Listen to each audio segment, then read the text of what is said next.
1950 में आया आर्टिकल 25। कांग्रेस 1950 में आर्टिकल 25 को लेकर आई, जिससे धर्म परिवर्तन को मान्यता दे दी गई। और सबसे ज्यादा किसका धर्म परिवर्तन हुआ ये सब जानते हैं, लेकिन ये तो सिर्फ शुरुआत थी। नेहरू 1950 में आर्टिकल 28 लेकर आए और हिंदुओं से धार्मिक शिक्षा का हक छीन लिया। लेकिन आर्टिकल 30 के तहत अल्पसंख्यक अपनी धार्मिक शिक्षा दे सकते हैं। धार्मिक शिक्षा के बाद निशाने पर थी धार्मिक संस्थाएं। 1951 में HRCE एक्ट, 1951 में Hindu religious and charitable endowment act लेकर आए। उन्होंने कारण दिया कि बड़े मंदिरों का रखरखाव सही से हो सके, लेकिन इसकी आड़ में कब्जे कर लिए, जिसके तहत भारत में मौजूद बड़े बड़े मंदिरों का प्रबंध सरकार ने अपने हाथों में ले लिया और मनमाने ढंग से इनकी संपत्ति का दुरुपयोग किया। और ये सिर्फ हिंदुओं के मंदिर पर लागू था, बाकी धर्मों या धार्मिक स्थल पर लागू नहीं था। 1956 में हिंदू कोड बिल आया। 1956 में नेहरू सरकार हिंदू कोड बिल लेकर आई, लेकिन अल्पसंख्यकों के लिए इन्होंने पर्सनल लॉ बोर्ड को बिल्कुल हाथ नहीं लगाया। मतलब एक ही है, देश में एक जाति तब संविधान कानून से और दूसरी अपने धर्म के कानून के हिसाब से, और आज भी यूनिफॉर्म सिविल कोड से कतराते हैं।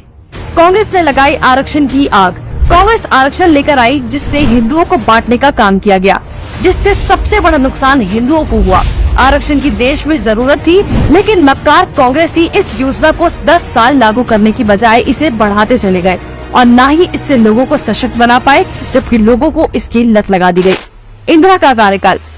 साल 1976 में इमरजेंसी के दौरान ही इंदिरा ने संविधान में सेक्युलर शब्द को जबरदस्ती घुसा दिया, जिसको लेकर संसद में कोई चर्चा तक नहीं हुई।